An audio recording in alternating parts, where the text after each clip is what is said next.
Hey there, I hope you had a wonderful holidays. It's been a minute since I've made a video, and that's because I've been taking some much needed time off. After school, I was just really burnt out, not gonna lie. Finals really hit me like a wall, and I needed some time to just turn my brain off. And that's what I did in December. It was awesome. Spent a bunch of really nice time with family, spent time online with friends, and didn't think about anything school or work related for a couple of weeks. And then the new year rolled around and I kind of started to get that itch again to start building and to start making things. But I didn't want to ramp up fully into like school and intense work. I just wanted to have some fun. And so I built a couple of weekend projects with some buddies, and I want to share those with you today in the hopes of maybe inspiring you to build some fun projects over the weekend.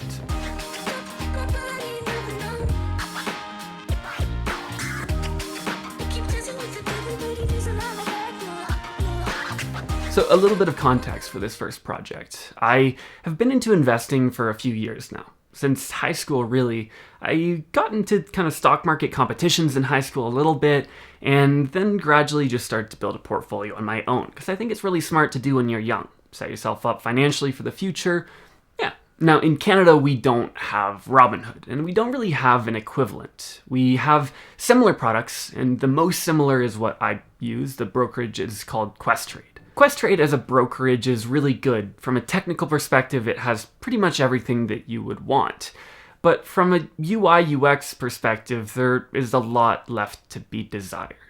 And by something to be desired, I mostly mean graphing. The graphing on QuestTrade is abysmal. There's essentially no way to view your portfolio performance over time in graph format. There are basically 2 or 3 types of graphs that you can see, and they're just not that useful, in my opinion. So I was talking to some of my buddies who are also into investing and who are computer science students as well, and we realized, hey, this is a simple feature. QuestTrade has an API. Why don't we just build it? So that's exactly what we did. We set up just a basic little Node app to communicate with the QuestTrade API, get all the data that we need, which is essentially transactions and candle data. Candle data is price data over periods of time. And using the transactions and positions data, you can figure out the total value of a portfolio over time. And then you can just graph it. It's really simple. And so we built that out in Node. We built a nice little React front end, and that was that. I think it was maybe a 3-4 day project in total, coding for a few hours every day. Projects like these are some of my favorite projects to work on. They're short term. They're not, a huge commitment.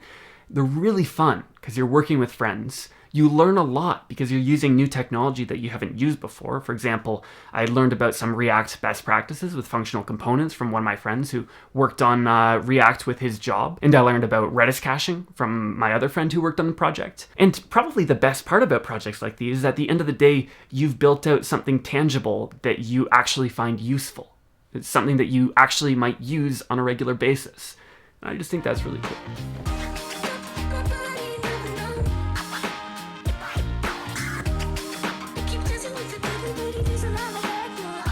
Now, this second project that I worked on is actually more of an afternoon project, but it was really cool, and I think it's a really great beginner project. If you've never really done a coding project before, this might be one for you. So for a while now, the NBA has kind of been the only professional sports league that I actually follow. And a lot of my friends are into the NBA too, so this year, with everything kind of being online, we were looking at fun ways and fun things we could do as a friend group, and we were like, hey, what if we made an NBA fantasy league?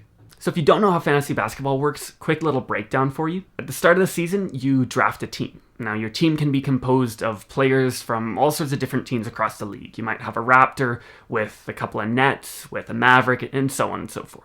But when you're drafting, you have to make sure that you get some of each position. You don't want to draft like 5 point guards, for example, because you're going to have to make a starting lineup. You're going to have some guards, some forwards, a center, and then you're going to have some flex players as well. Then in any given week, you're paired up to go head-to-head with someone else in the league, and your teams compete to score points. Points in fantasy are a weighted combination of stats. So they're a combination of points, rebounds, assists, blocks, and so on. So all your players on your starting lineup compete in the week, team with the most points wins, and then the team with the most wins makes it into the championship, and eventually you have a champion of the league, and they get bragging rights forever. So all of that to say, fantasy is different than actual basketball. There are good fantasy players that are not that great NBA players, and great NBA players that are not that good in fantasy. So as a casual NBA watcher, it's kind of difficult to tell who you should draft. And I had a lot of pressure on me because I had the first pick in our draft. And so I decided to write a program to draft for me. I went to NBA Reference and downloaded the last 5 seasons of player data, and then I just went through, combined that data, was able to calculate fantasy points based on the actual appropriate weighting. So points are worth 1, rebounds 1.5, 1.2, something like that. And then I was able to evaluate players based on different heuristics. So one heuristic is just to look at the 2019 season and rank players based on that. And that's a reasonable enough starting point, right? But you can go a little bit further than that. You can start to look at historical performance, and you can say, okay, was 2019 an outlier year? So you can look at averages, you could look at weighted averages with exponential decay, and you can also start to do some projections. So you can start to say, okay, which players are on upwards trajectories and which players are on downwards trajectories. And the most simple of these is just a linear projection. You just calculate a line of best fit and then you extrapolate to the current season. And that's what I ended up doing. So I ran that program for every player and then I ranked them all and I used that to draft. And as I had the number 1 pick, I drafted Luka Doncic. And if you've been following the league at all, you'll know that that was a pretty good pick. He's doing very well in terms of fantasy value, especially. Now, don't get me wrong. This is not going to win a league. It won't even come close to winning my league. There are much better programs out there that are available for free. There's like websites where you can look at rankings done by people who have spent a lot more time than an afternoon working on this. And there are experts out there, and so on and so forth. But I just thought it'd be a fun little project. You might be wondering how my team is doing. It is currently 0-4. I haven't yet won a game. I've been plagued by COVID, by injuries, a birthday party, and some kind of weird picks that my program put out there. But to be honest, I'm not too mad about that. It's just for fun. There's nothing really riding on it except for bragging rights. And if my program does win a week, I'll be able to chirp my buddies pretty well, say they lost to a program that I wrote in an afternoon. But at the end of the day, I just think it's such a fun little project to do. Being able to combine these two disparate aspects of my life, like fully just entertainment, kind of sit on the couch, watch a basketball game with some coding, I think is super cool. And it's something that you can also take to be as complicated or as simple as you want. Like a really good beginner project for learning Python, for example, I think, would be to just build it to rank the players by last year. And then you could rank by average and so on and so forth.